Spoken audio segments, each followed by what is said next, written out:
I'm Haley, and this is Café Everly, where calm is currency and every conversation is a gentle return home. Here we sip truth, slow down, and remember who we are beneath all of the noise. So today we are drinking some chai because this topic is a little spicy for some.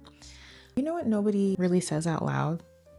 Sometimes our attractions aren't as free as we think that they are. I want to talk about something that lives between what we say publicly and what we feel privately. Something about interracial dating, especially Black and white relationships, that it gets debated online but rarely understood. I'm not here to judge anyone, right? I'm not here to judge who anyone loves.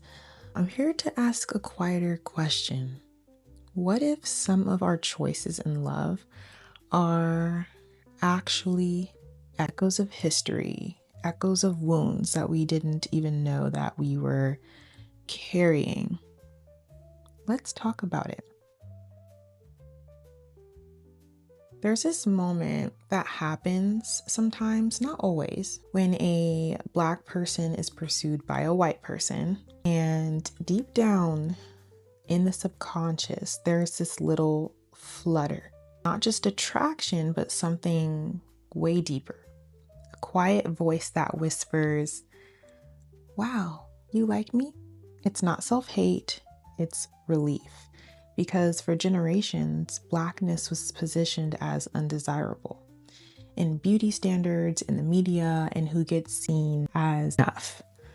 So when someone from the group that's always been painted as power, as safety, as the standard chooses you, it can feel like validation for some. Not because you believe that you're less than them, but because the world told you that you are. And somewhere inside, a part of you exhales.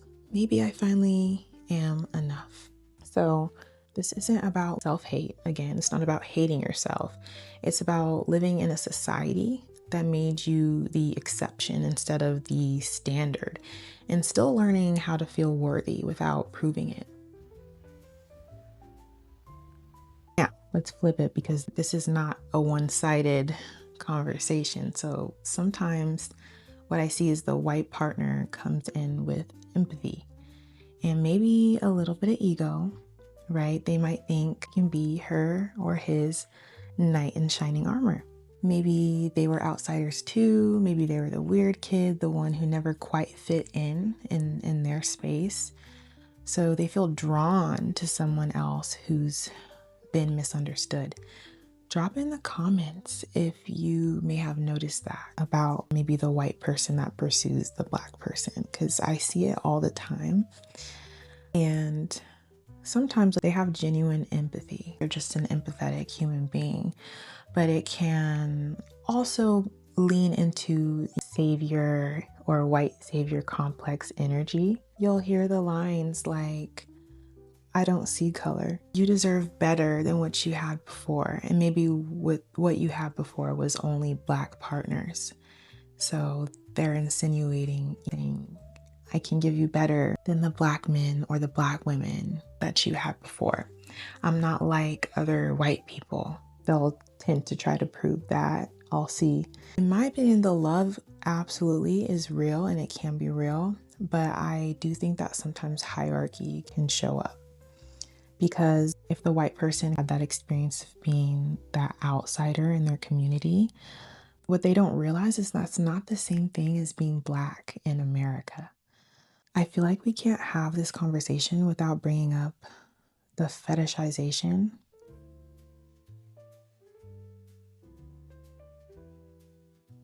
When curiosity turns into consumption, some people don't love you. They love your difference.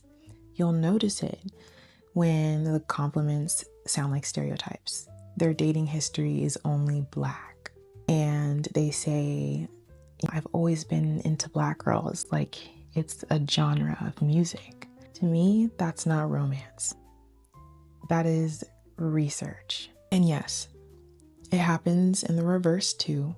Of course, when Black people treat whiteness like proof of value, dating white means that they made it.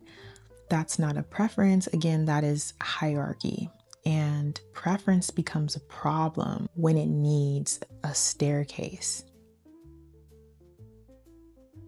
Let's talk about the phrase, I don't see color, because sometimes people do mean well. But when you say you don't see color, you're really saying that you don't see the part of me that shaped my entire life. You don't see the stress, you don't see the beauty and the burden that comes with being Black.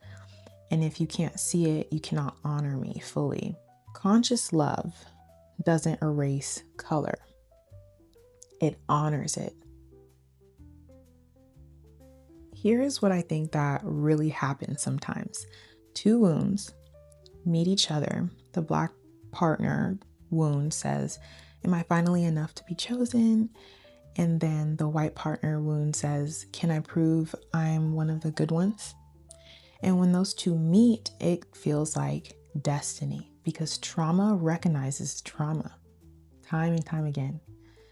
But love built on wounds only lasts until the healing starts. You can love someone deeply and still realize you chose them through pain instead of peace. Healing doesn't mean stop loving across color. It means start loving beyond wounds. So, where do I land in this conversation? Right? Because some say that when you date outside of the Black community, your Black card is revoked. You can't talk about Black issues anymore. You're no longer Black, right? Where do I land? Go where you are loved. If you find real, honest, respectful love, and they happen to be white, then that is real for you. And if you find that same love with someone that is Black, someone who shares your inside jokes, your unspoken knowing, then that's also real too. To me, the key is why you're choosing them. Are you choosing them because they feel like home or because they feel like proof? Because love built on you complete me is shaky, but love built on you compliment me is sacred. So no, I'm not here to tell you who to date. I'm here to ask you to be honest about what you're carrying and what you're seeking, and whether your love is built on freedom or on the need to be finally seen. The goal isn't to police love.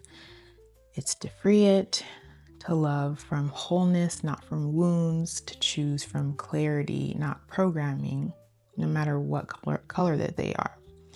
So this isn't a call out, this is a call in. Go where you're loved, but make sure you love yourself first.